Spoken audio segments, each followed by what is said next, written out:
qué? ¿Para sangre? A morir. No, eso es voluntario después. Ay, Voluntario para que muera en la pregunta que le voy a hacer. A ver, yo le cuento así, ¿eh?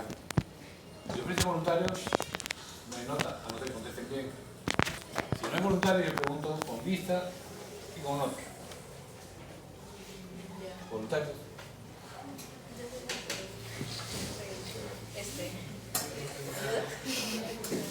¿No hay voluntarios? Delegado. Excepto el delegado y su compañera, otro voluntario. Pregunto con nota. Yo no tengo nada.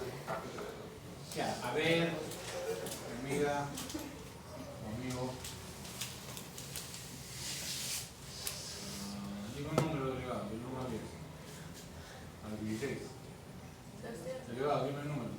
18. Ya. Ah, ya. A ver, es que me he dormido bien, doctor, disculpe. Ya. 12. 12. ¿Saben que sus celulares, dónde deben estar los celulares? ¿en la mesa? Arriba, ¿no? En el tablero. Ya, por favor, los celulares quiero verlos arriba.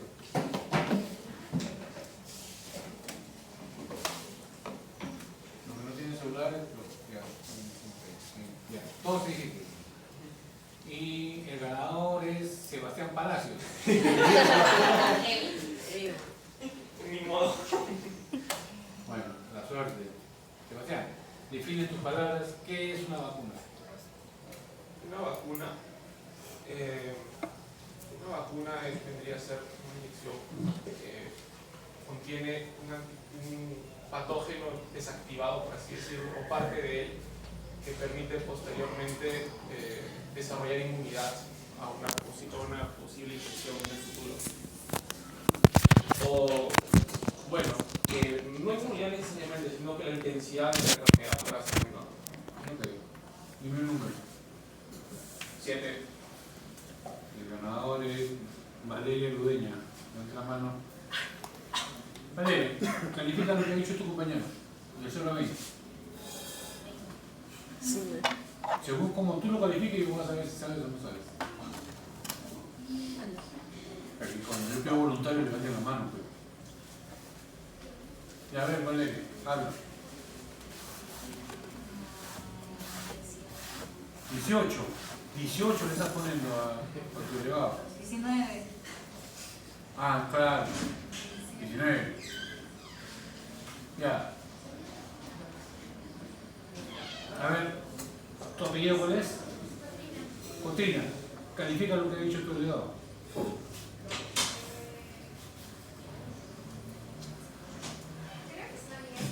Dame. Me llevé la. Pero le he traído.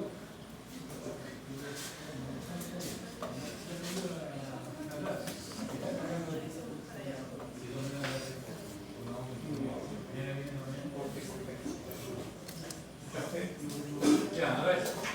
¿Qué fue? Nota. 17. Estoy bien querido en tu promoción. ¿Por qué? ¿Por qué no 20? Es que creo que no todas las vacunas, o sea, la vacuna es inmunidad. ¿Qué? ¿Define la vacuna? Inmunidad. Inmunidad. Entonces creo que no todas las vacunas tendrían que ser sí o sí. Para empezar, no todas las vacunas son inoculadas. Hay vacunas que no son inoculadas. ¿Por qué vías son? Oral. Ya. Pero, ¿vacuna es igual que prevención? A ver, tu compañera, apellido. Quiroz. Sí, porque se supone que hay que aplicarla antes, no lo sé, la enfermedad popular. La vacuna es prevención. Es protección. Básicamente, ¿qué cosa es una vacuna? Es un patógeno, fracciones de patógenos inactivados o proteínas sintetizadas químicamente, industrialmente, que simulan ser el patógeno, que lo que buscan es que al ser administradas en la persona, induzca una respuesta inmunitaria de protección para un segundo contacto con el patógeno. ¿De acuerdo? Bien. Hoy vamos a hablar del sistema de vacunación. Bien, vamos a entender cuál es la composición en general, el mecanismo de acción y utilidad clínica de la vacuna. Vamos a conocer el esquema Nacional de Vacunación, saber los esquemas de vacunación en poblaciones de riesgo. ¿Qué poblaciones de riesgo creen ustedes que puede existir? ¿A qué se le llama población de riesgo en relación a la vacuna? No mucho. Inmunosuprimidos. Tercera edad, adulto mayor. Bien. 1, 2. Recién nacidos. Recién nacidos. Gestantes. Gestantes. ¿Qué más? Inmunosuprimidos. Inmunosuprimidos. ¿Y qué más? Falta un grupo. Laboral, que es de riesgo. El personal de salud. Personal de salud. Personal de salud. Vamos a ver cuáles son las principales vacunas que se ponen en los principales grupos de riesgo frente a la vacunación y conocer las vacunas actuales contra el COVID-19. ¿De acuerdo? Bien, vamos a hablar de la vacuna, pero déjenme contarles una triste historia. No sé si ya les he mencionado sobre la vacuna de VIH. ¿Les he mencionado? El doble brazo y lo del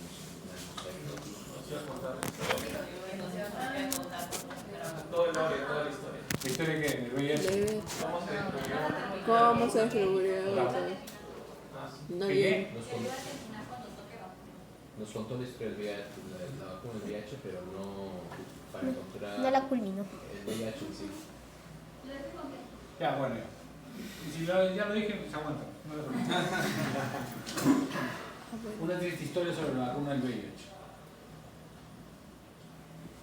Como este tema es relativamente corto, de repente podemos hablar algo del VIH. Bueno, el SIDA aparece en 1980, y a nadie le importaba, porque solo afectaba a la comunidad homosexual. Cuando en 1983-85 comienzan a aparecer casos en heterosexuales, que eran pareja de bisexuales contagiados, o pareja de drogadictos endovenosos infectados, y empiezan a dar a luz a hijos infectados, es que recién se preocupan por el VIH, por el SIDA. Y va a la carrera para buscar cuál era el agente causal, va a la carrera para encontrar método de diagnóstico, y va a la carrera para encontrar una vacuna contra esta peste rosa, como así se llamaba en un principio. Lo primero que salió fue en el año 85, pruebas de diagnóstico de ELISA primera generación, porque ya había una base sobre la prueba de ELISA desde los 70. Luego se descubre cuál era el agente causal, que era el VIH. Y ¿saben esa historia cómo se descubrió? ¿No saben? ¿Tú sabes un poquito? Un poquito. A ver, cuéntase un poquito. Tengo entendido que había dos laboratorios que lograron identificar el virus en la competencia. Le pusieron nombres distintos. Uno estaba en Francia y el otro creo que era de la CDC de Estados Unidos. Pero posteriormente se descubrió que esos virus que habían descubierto y que habían puesto nombres distintos eran el mismo. Y ya para un tema de consenso se le colocó VIH. Eso no se los he dicho. ¿No? Ya. No. Es como dice su compañero. Empieza la escuela francesa del Instituto Pasteur, liderada por el famoso doctor Lou Montaner, un capo de capos, y el doctor Robert Gallo, director de los Institutos Nacionales de Salud y el Cáncer de los Estados Unidos, otro capo. Entre las dos escuelas comienzan a buscar cuál es el agente causal del SIDA, la peste rosa. Los franceses, a raíz de la muerte de un paciente con SIDA, de un ganglio, obtienen una imagen de un virus. Y los franceses le llaman el virus LAV, linfo de la adenopatía, LAV. Y le manda una muestra del ganglio a los americanos para que lo vieran y lo ratificaran. Los americanos, con Robert Gallo a la cabeza, vivo, cogen el ganglio o tejido que le mandó, aíslan el virus y le llaman HTLV3, porque era muy similar al HTLV1 y HTLV2 que ya eran conocidos. Son lentivirus, son retrovirus, y los gringos publican y los madrugan a los franceses. Se pelean los franceses con los americanos y, como dice su compañero, llega un momento que en Nueva York se unen franceses americanos, grandes abrazos, besos entre Montaner y Gallo, y unifican y le ponen VIH, virus de inmunodeficiencia humana. Esa es la historia de cómo se descubre el VIH. Pero ojo, que ya hay casos reportados desde los 50 de gente fallecida inmunosuprimida con infecciones oportunistas en el África, en comunidades nativas, por lo que se asume que el SIDA es desde los 50, por lo menos se tiene reporte desde los 50. Yo he leído papers sobre eso, en una página que ya no me encuentro, salud. O sea que no hay que ser tan optimistas de pensar que el SIDA aparece en los 80, aparentemente apareció en los 50 en el África, en comunidades nativas del África. A partir de ahí aparece después el tratamiento antirretroviral, el famoso Targa, y empieza para la vacuna. La primera gran vacuna, un estudio multicéntrico en todo el mundo, en varios países del mundo, fue la vacuna Merck. Y la vacuna Merck, obviamente, a ver, si tú quieres probar una vacuna contra el VIH, ¿cuál será tu población objetivo? A los heterosexuales. No, a los homosexuales. Homosexuales. ¿Por qué los homosexuales? Porque justamente los que están más predispuestos. ¿Por qué? Porque justamente ¿Por qué te puedo decir sobre discriminación? es porque, bueno, Hay una razón, a ver, dime por qué. porque, bueno, han sido desde un inicio más propensos a No me estás contestando el por qué. ¿Quién sabe por qué los homosexuales es una población más expuesta? Es que ustedes son muy niños, pues. porque Es que no, porque no, la- muy inocentes, no, o sea. Clasifican a no los... se presenta. Uso preservativo y los No. homosexuales y los heterosexuales usan preservativo. Por las vías en las cuales tienen relaciones. Hola. Son promiscuos, pueden tener relaciones con varias personas. Ya, pero eso, a ver, eso es relativo. Porque nosotros lo que conocemos es la punta del iceberg. ¿Cuál es la punta del iceberg? Aquellos homosexuales que son travestis, transexuales, que andan por en la calle, o los que hacen escándalos, o los que los matan. Pero no tienes idea de la cantidad de homosexuales caletas que son monógamos fieles, ¿eh? Y tienen su pareja y de ahí no salen. Hombres y mujeres. ¿Por qué los homosexuales? ¿Por qué probarías tu vacuna de homosexual y después si tú eres un discriminador? ¿Quién me dice por qué? Nadie sabe por qué. ¿Con monjas probarías la vacuna? ¿En un convento? No probarías, ¿no? Porque tienen una vida sexual muy activa. Aparte de que también... Define vida sexual activa, María Fernanda. Bueno, Para ver si yo estuve... soy sexualmente O sea, activo. a lo que me refiero es que, por ejemplo, mientras hacía el lavas pude leer de que, por ejemplo, existen diversos factores. Uno de los factores, se sabe que los homosexuales de por sí, por distintas razones, son consumidores de drogas. Y las drogas van para eso. Pero es que la mayoría lo consumen, por alguna u otra extraña razón. Pero el hecho de que tengan esta sustancia en el organismo genera también de que tengan cierta inclinación a hacer cosas que no son oportunas o que están fuera del rango de protección. Entonces podría hacerlos quizás un poco más vulnerables a ello, o sea, acciones peligrosas. ¿Qué opinas de la marcha orgullo gay? Sí he ido, profe, no discrimino a los gays. ¿Has ido? Y todo olía a marihuana, no le voy a mentir. ¿Tú? ¿Has ido? A ver. Él sí es discriminador. Yo también voy ahí. Ya. Ay, pero tengo patas, bien patas, ¿ah? Que son gays y son unas ladies. O sea, 20 sobre 20, ¿eh? Pero ese no es el punto. ¿Por qué probarías una vacuna contra el VIH por los homosexuales? Yo te voy a decir por qué. Que son muy niños, les voy a abrir las orejas. No, son muy niños. Necesito que los jefes a sus papás para poder hablar de sexo. Un permiso a sus padres para hablarles de las flores y las abejas. Es por las vías en las cuales van a tener. Exacto. ¿Cómo son las relaciones sexuales de los homosexuales, de los gays hombres? Anales. Anales. Y eso no está lubricado. Eso no ha sido diseñado para que penetre nada. Por lo tanto, no es lubricado. Entonces, cuando hay penetración, hay fricción. ¿Y esa fricción qué produce? Laceración. Y por ahí entra el VIH o sale el VIH. No hay barreras. O sea, por ejemplo, por vía vaginal dice que hay una En cambio, menos exacto, cuando es una relación vaginal, sí, la vagina es lubricada, porque está diseñada para las relaciones sexuales.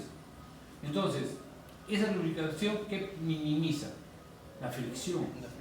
Además, los fluidos vaginales tienen sustancias, también es. el pH, las sustancias que podrían a hacer no viable al VIH. Por eso que la eficiencia del VIH es malísima. Pero claro, si es una relación sexual anal es como transfusión sanguínea, ¿no? Te compras todo el talón negro de la rifa.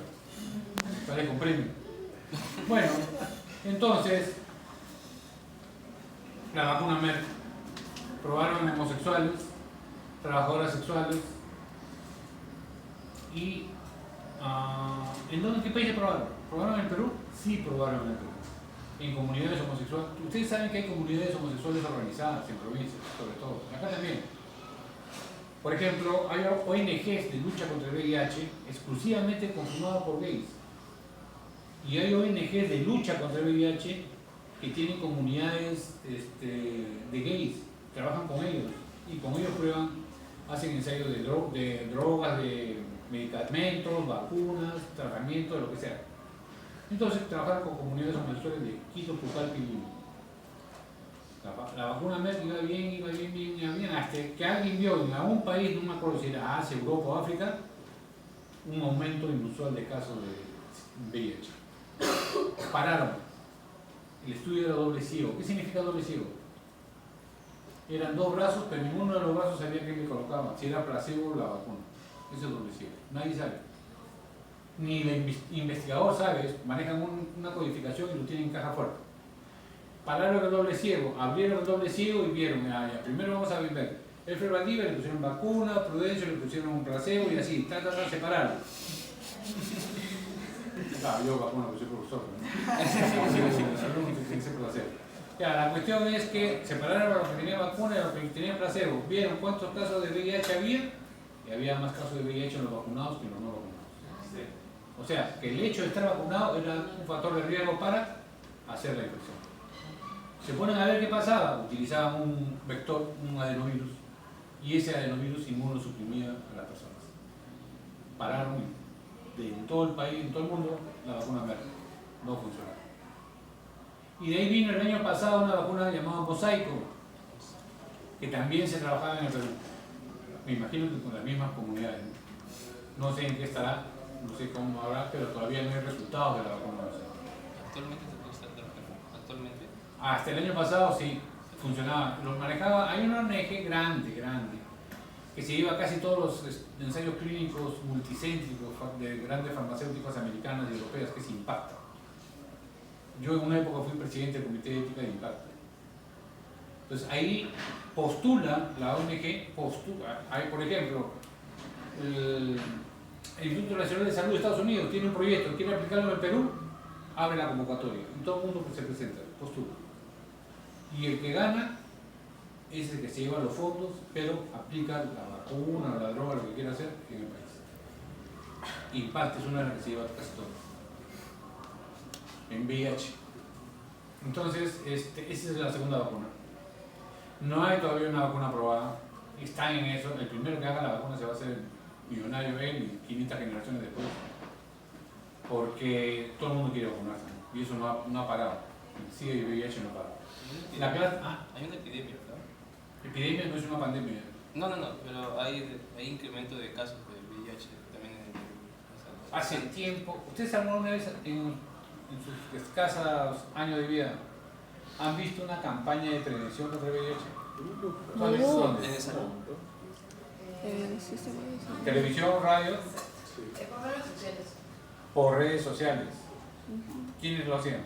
Hay una asociación que creo que es AFS o AFHS que hace campañas para, por ejemplo, pruebas de VIH gratuitas. Por ejemplo, en el Pride Month, o sea, en junio, hubo Una campaña. una campaña justamente para hacer pruebas gratuitas de VIH. Y siempre tienen eso de las pruebas gratuitas, también tienen terapia psicológica para los pacientes infectados. Soporte. Ajá, y varias cosas. Ustedes dos son afines, digamos, son sensibles a esa campaña de VIH. Pregunto porque yo he sido, o sea, yo en mi corazoncito yo soy sensible a lo que es VIH, porque he sido secretario del Comité de CIA del Ejército y después de la Fuerza Armada he viajado por todo el país dando charlas sobre eso. Pero ustedes son sensibles al VIH o les llega como también? sensibles, como preocupados. Sí, no preocupados, no porque les dé, sino porque es un tema que los hace pensar, los hace reflexionar. ¿Sí? ¿Sí? ¿Todos? ¿Quién me dice cuál es el día de lucha contra el VIH? No saben. Bien preocupados. ¿Cuál es el día? No te acuerdas. ¿Alguna vez has sabido? O sea, Porque sí, para que no te acuerdes, porque alguna vez lo has sabido. Claro, o sea, sí, lo he visto, pero ahorita No, no está en no, mi no. mente. 20 y tanto de marzo, ¿no? ¿Cuándo? 24 a 28 por ahí de marzo. Ya. ¿Tú qué decías? El 1 de diciembre, Día Mundial de Lucha contra el VIH. No es el Día Mundial del SIDA, no es que festejemos que hay SIDA. No, Día Mundial de Lucha contra el VIH-Sida. Día Mundial. ¿De acuerdo? Que hay más SIDA de lo que nosotros nos imaginamos. ¿Y saben cuál es el problema? Que antes la gente con SIDA moría a los 5 o 6 años. Ahora la gente con VIH, ¿cuánto tipo de Hasta 20 años. 20 años, más de 20 años. Significa que son 20 años o más de 20 años que pueden contagiar. ¿Es un problema o no? Muchas veces pensamos en los derechos de las personas enfermas o infectadas y no pensamos en los derechos de los demás.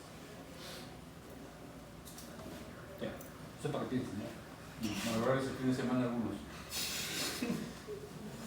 Después cuando veamos ITS, ahí vamos a hablar sobre unos casitos. Bien, entonces vamos a hablar sobre la composición de las vacunas. Ya sabemos que en VIH no hay VIH. No hay vacuna contra el VIH. ¿Y a dónde empieza la historia de la vacunación y la inmunización? Había una vez un médico inglés, me salió como poesía. Había una vez un médico inglés que se llamaba Edward Jenner. Ese médico era muy observador y vio que en su Inglaterra, como en todo el resto del mundo que se conocía en esa época, venían las pestes, las epidemias, los brotes epidémicos de viruela. Una peste, mataba a un montón de gente. La viruela se considera la primera enfermedad infecciosa erradicada del mundo gracias a un eficiente programa de vacunación. Entonces, esa viruela que afectaba y mataba gente, él observó que a determinada población de personas les afectaba de forma leve y no la mataban. ¿Quiénes eran? Gente del campo que se dedicaba al ordeño, los lecheros. Entonces él vio, se fue al campo, observó que las lecheras ordeñaban unas vacas que tenían unas pústulas en las uñas. Y esas pústulas, él investigando, eran causadas por un virus. El virus de la viruela vacuna, o se llamaba virus vacuna. Entonces él dijo, estas vaquitas, estas pústulas deben tener algo que de alguna manera le genera protección a las lecheras. Hizo una suspensión de las pústulas de las vacunas y necesitaba ahora voluntarios para inocularles ese virus. Obviamente no había voluntarios. Así como ustedes cuando le preguntan ¿quién es voluntario para morir? No hay voluntarios, igualito no había. Lo mismo sufrió Jenner. Entonces, ¿dónde buscó voluntarios? Niños de la calle. Obvio, microbio, eso no pasaría ahorita. Ni un comité de ética los probaría, nos meterían presos 15 cadenas perpetuas continuas, una seguida de otra. Pero él utilizó niños de la calle y los comenzó a inocular el contenido de esas pústulas. Y cuando venía la peste de la viruela, el brote de la viruela, inoculaba el contenido de la pústula de la gente infectada a estos niños y estos niños no morían.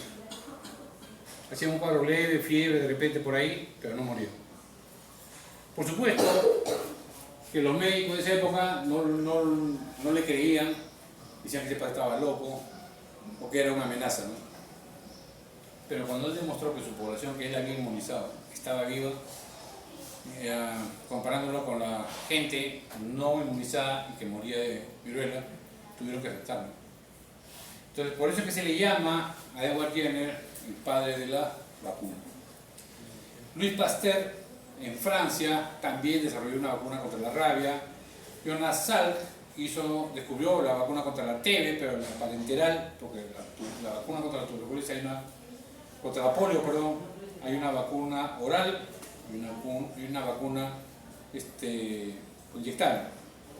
Jonas Salk sacó la parenteral o inyectable para la viruela y Albert Sabin sacó la vacuna contra la polio, la vacuna oral.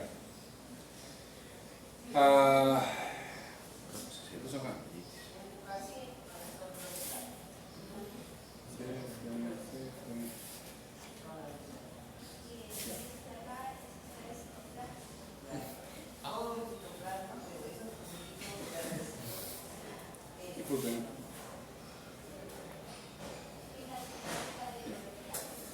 Y esa es la historia de la primera vacuna, la de Edward Jenner. Inclusive el nombre de una lechera, que fue la que él usó, y cómo fue el procedimiento de inmunización. ¿Cuál es la importancia de las vacunas? A pesar que hay comunidades antivacunas, hasta la fecha la erradicación de la viruela ha librado de la comunidad de muertes cerca de 40 millones. O sea, llegaba la viruela, ustedes no han visto casos de viruela. Yo he visto casos de personas con secuela de viruela. Llegaba la viruela, si no te mataba, te dejaba una secuela en la cara y en los miembros superiores que tú sacabas al toque que había tenido viruela. Se formaban unas pústulas con bastantes escozor que se rascaban, se infectaban y quedaban como huequitos, toda la cara llena de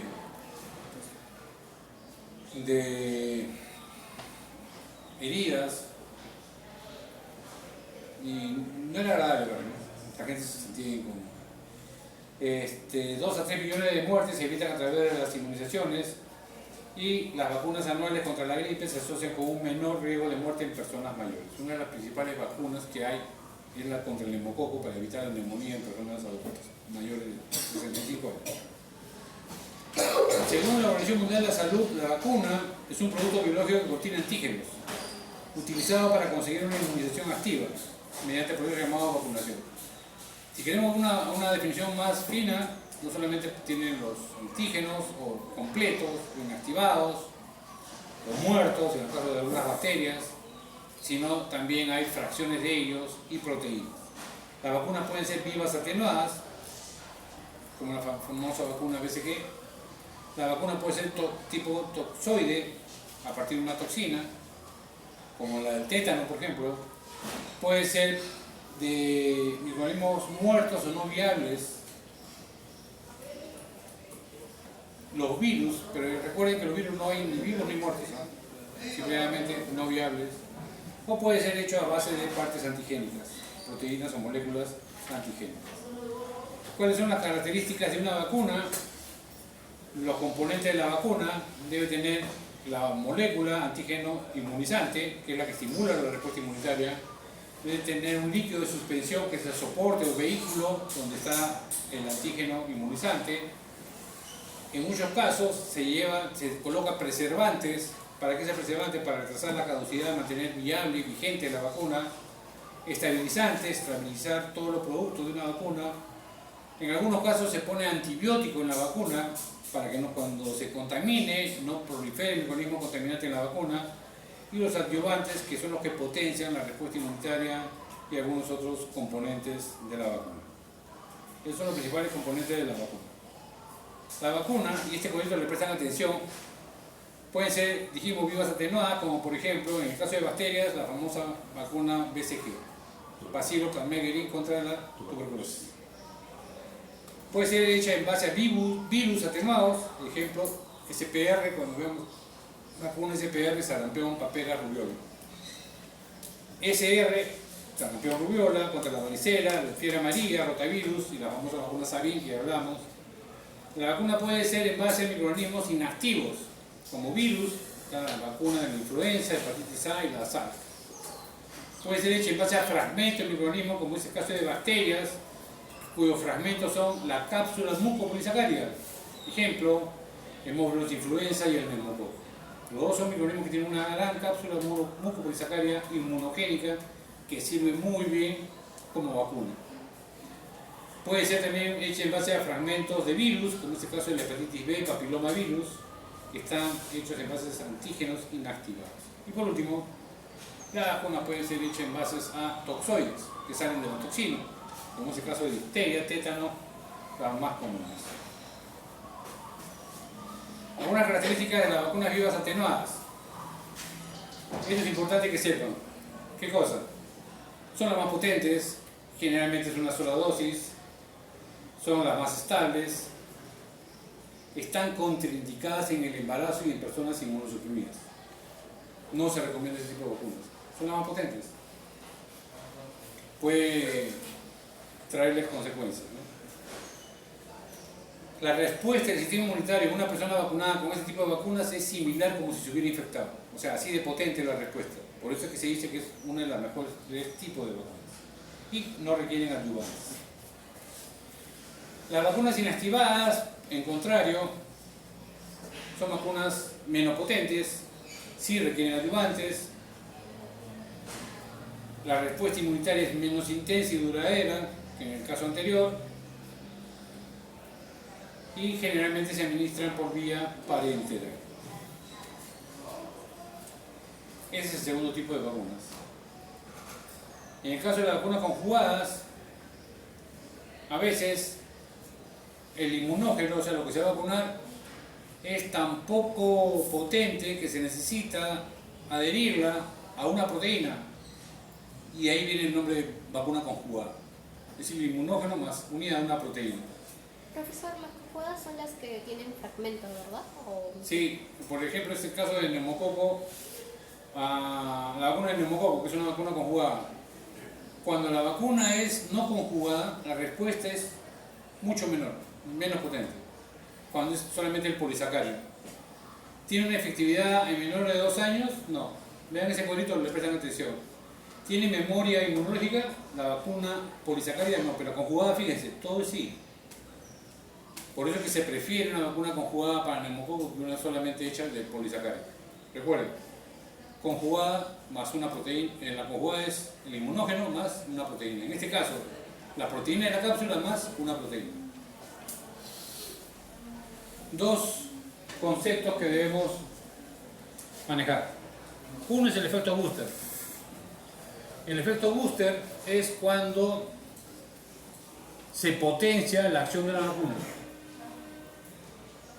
Por ejemplo, voy a tomar un ejemplo así, no chakra. Todos estamos vacunados contra el COVID. ¿Cuántas vacunas tiene? 4. Levanten la mano quienes tienen 4 dosis. 3. 2. 1. Ninguna. ¿Y tú? ¿Qué super niña? ¿Qué? ¡Qué maravilla! ¿No te vacunas? ¿Cuántas dosis tienes? 3. Ya. Pregunto, aquellas personas que se pusieron la tercera dosis, ¿cómo les fue con la vacuna? ¿Les fastidió o no les fastidió? ¿Dolió más que la primera? Sí. Sí, dolió, a mí también. Yo con la primera todo chill. La segunda todo chill. La tercera no podía mover el brazo 2 días. Me dolía desde aquí hasta, no le digo hasta dónde. Pero no lo podía mover. Porque la primera dosis me genera, por decirle, 15 anticuerpos por mililitro. La segunda dosis, 30 anticuerpos por mililitro, miligramos de anticuerpos. La tercera, 100 miligramos por mililitro. Esa producción o aumento de defensas es lo que aparentemente genera el malestar o el dolor en el brazo. Ahora, la explicación, alucinen cuál será la explicación, pero eso es real. Ese es el efecto booster, ¿no? Vamos a leer qué cosa es lo que dice a la prueba de Mantoux, tuberculosis. Dime. ¿No se enterado de que al inicio de la aplicación de la tercera dosis se aplicó una dosis doble? Se aplicó una dosis doble Ah, sí. a los mismos vacunados de la tercera dosis. Sí, es que cuando la comenzaron a aplicar no sabía muy bien la dosis y por error se aplicó en los primeros personas de salud, se aplicó el doble. Ah, no sabía. Por eso es que todos cayeron mal, o sea, cuando se Claro. aplicaron. No me he dado cuenta. De repente en mi hospital también, ¿no? Pero bueno. Efecto Buster, reacción muy débil de respuesta a la prueba de tuberculina. Un ejemplo de tuberculina mantuvo en pacientes de la edad avanzada que se vacunaron y infectaron en su juventud por el bacilo de Koch, debido a que la capacidad de reacción inmunológica disminuye con el transcurso de los años. O sea, es los refuerzos. Ese es el efecto Buster. El efecto Buster es lo que crea los refuerzos, las diferentes dosis de refuerzos. Y el otro tema que se puso de moda es el efecto rebaño. ¿Qué es el efecto rebaño? María Fernanda. Diría que una vez que, digamos, la finalidad de la inmunización es generar como que una barrera colectiva ante determinado patógeno. En todo caso, si es que se vacuna a la mayoría de personas, este patógeno o virus no va a tener dónde ingresar y va a rebotar. A eso se le llama el efecto rebaño, una inmunización colectiva más que individual. Ok, gracias, Díaz. No sería más que todo cuando se infectan todos a la vez y al menos tengan como si fuera un efecto en el cual ya no va a tener una posterior infección, en el cual todos se van a inmunizar a la vez. Ya, pero el efecto rebaño se refiere básicamente a lo que dice María Fernanda. Yo te voy a explicar, pero lo que tú dices no deja de tener lógica y eso pasó en un sitio que yo te lo voy a comentar. ¿Qué consistía el efecto rebaño? El efecto rebaño es, a ver, ¿qué necesita un virus para sobrevivir? Sí, pero las células ¿dónde están? En un huésped susceptible. O sea, ¿qué necesita un virus? Un huésped susceptible. ¿De acuerdo? No un huésped vacunado, inmunizado, no. Un huésped susceptible. Ok. ¿Cuál era la carrera cuando empezó la vacunación en el país y en todo el mundo? Justamente vacunar al mayor porcentaje de personas para crear este efecto rebaño. Y el efecto rebaño se puso como límite aproximadamente de 75 a 80%. Si nosotros logramos vacunar del 75 a 80% de personas susceptibles, creábamos el efecto rebaño. El virus donde entraba no podía replicarse, porque la persona estaba inmunizada, se perdía. Y había otro virus, entraba, se perdía. Y otro virus entraba, se perdía. ¿A quién protegíamos? A los no vacunados. Eso es el efecto rebaño. ¿Se entendió? ¿Sí? Ok. Y eso fue lo que aparentemente sucedió en Iquitos. En Iquitos la epidemia de COVID llegó tarde, no llegó como en Lima, llegó después. Pero cuando llegó, arrasó con la ciudad de Iquitos. No sé si ustedes se acuerdan cuando salieron los noticieros de las bolsas negras en el pasadizo de los hospitales, porque no había sitio para incinerarlo, no había sitio ni tiempo para incinerarlo, porque la cocina era incinerar todo. Entonces, cuando se infecta la mayor parte de la población de Iquitos, para el porcentaje de infección, aparentemente ahí habría habido un efecto rebaño, no por vacuna, sino por lo que dice su compañero. Que las personas que sobrevivieron estaban inmunizadas y era como si estuvieran vacunadas. Y el virus se calmó, digamos así, y no siguió replicándose como se replicaba en Lima o en otras partes de la costa. Bien, eso con respecto a la experiencia con las vacunas del efecto rebaño. La vía de administración ya saben que puede ser oral, intradérmica, subcutánea, intramuscular, revisan esto, ahí están los diferentes. Esta es la polio oral, rotavirus, contra la TB, varicela, sarampión, papilar rubiola, sarampión rubiola, fiebre amarilla, la pentavalente, hepatitis B, antineumococo, influenza, etcétera, etcétera, etcétera. La presentación también puede ser monodosis única, o sea, en un frasquito, una dosis, se inocula, se bota, o puede ser multidosis, como la del COVID.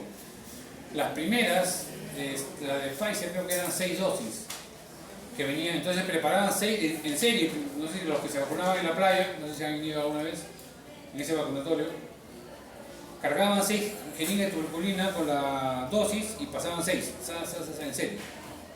Esos eran frascos multidosis de vacunas. Contraindicaciones. La principal contraindicación para las vacunas, y también hubo para lo que es COVID, es aquellas personas que eran alérgicas a huevo, a la albúmina. Porque la albúmina es una proteína que sirve como adyuvante en la mayoría de las vacunas. Entonces, esa era una contraindicación. Por ejemplo, influenza, antibiótica, sarampión, papilar rubiola tiene albúmina en su composición. enfermedades prevenibles con la vacunación, prestan atención a esta tablita, yo les voy a explicar un par y ustedes lo ven. Por ejemplo, la bacteria, vamos a ver una que sea bien chévere. BCG, pregunta de examen. BCG es una vacuna que previene la tuberculosis pulmonar en adultos, ¿sí o no? Falso. Falso, ¿por qué falso? Porque es grave de TBC infantil. Solo ni infantil, formas miliares de tuberculosis. Ni en niños. Por eso, formas graves de tuberculosis. No es la TBC pulmonar. O sea, que no haga una meningitis tuberculosa. Que no tenga una tuberculosis miliar, por ejemplo.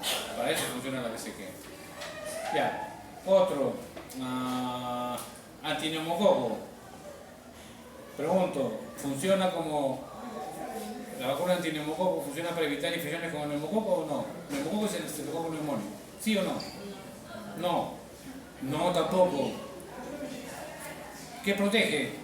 Formas invasivas de infección por neumococo, como puede ser una neumonía, meningitis, sepsis, y no invasivas como otitis y sinusitis. ¿Se entendió cómo se lee este cuadro? ¿Alguna pregunta sobre la interpretación de este cuadro? Le prestan atención si desean. Profe, la que está segunda, que dice HBV. Hepatitis B. Sí, ¿cómo se leería eso? Evita la transmisión vertical de hepatitis B madre-hijo. ¿Sí? Lo leen, si tienen alguna duda en cualquier momento nos preguntan. No los quiero meter presión, pero recuerden que en 2 semanas es nuestra cita. Sin presiones, por supuesto, ¿no? Ya, esto para que recuerden la inmunidad. Lo recuerden, si ustedes no lo voy a explicar porque no va a dar tiempo para hacer el experimento. Los cuadros como son la respuesta inmune y el mecanismo de la vacuna se ve mejor acá, ¿no? Esta es una suspensión, la vacuna se inocula, el antígeno entra, activa los linfocitos B, algunas células presentadoras de antígeno y se diferencian las linfocitos B de células plasmáticas para la producción de anticuerpos. Eso lo revisan. La respuesta secundaria inmunitaria siempre es mucho más rápida y más potente. ¿Por qué? Porque ya hay un reconocimiento, o sea, al inicio es como que te conozco y en la segunda ya es te conozco. ¿Qué significa ese te conozco? ¿Quién lo conoce a quién? Los anticuerpos. Hay memoria, hay anticuerpos. Porque hay memoria. Esa es la respuesta. ¿Por qué la respuesta secundaria es mucho más potente y más rápida? Porque hay células de memoria patrullando y anticuerpos de memoria. No se enreden con las respuestas, chicos. ¿Cómo sabemos si una vacuna es buena o no? 3 criterios: eficacia, efectividad y eficiencia. Eficacia tiene que ver con la inmunogenicidad. Ejemplo, voy a probar una vacuna contra la rabia. Son 3, 6, 9, 12, 14, 3, 17 y 18. 9 le doy placebo, 9 le aplico la vacuna experimental. A los 3 meses, 6 meses, nos metemos todos en una jaula como murciélagos, vampiros, con rabia. A ver a quién nos da rabia. Al final de la picadura, de la mordedura, poner picadura, salimos y vamos a ir. De los vacunados cuántos tienen rabia, de los no vacunados cuántos tienen rabia. Y así medimos la eficacia de una vacuna. ¿De acuerdo? ¿Se entendió el ejemplo?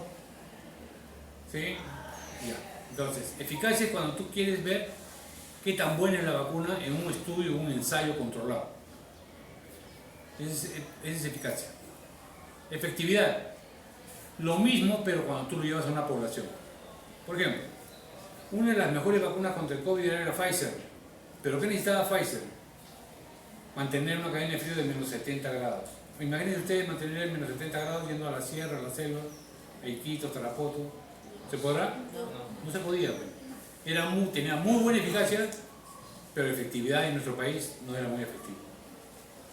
Porque había que controlar. Eso ya no se hace en ensayos, eso se hace en un estudio ya vacunando a las personas. Y el último, eficiencia. Es eficacia más costo. Una vacuna va a ser más eficiente mientras más eficaz sea y menos costo tenga. Esos son los 3 criterios, cómo medimos la potencia de una vacuna. Y aquí está, ¿no? Algunas características de la vacuna ideal, lo leen, que permanezca en el tiempo, una sola dosis, que no sea invasiva, que sea barata. ¿Cuánto demora en promedio el desarrollo de las vacunas? Unos 12 años en promedio, excepto la del COVID. Y en un año sacaron vacunas así, pero unas mejores que otras. Importante mantener la cadena en frío. Estas son las vacunas de recién nacido, la de BCG. A un recién nacido se le pone la vacuna contra la TB, dijimos por qué, y de vacuna de hepatitis B pediátrica. Lo leen, características de la vacuna de BCG, la característica de la vacuna de hepatitis B, el esquema nacional de vacunación.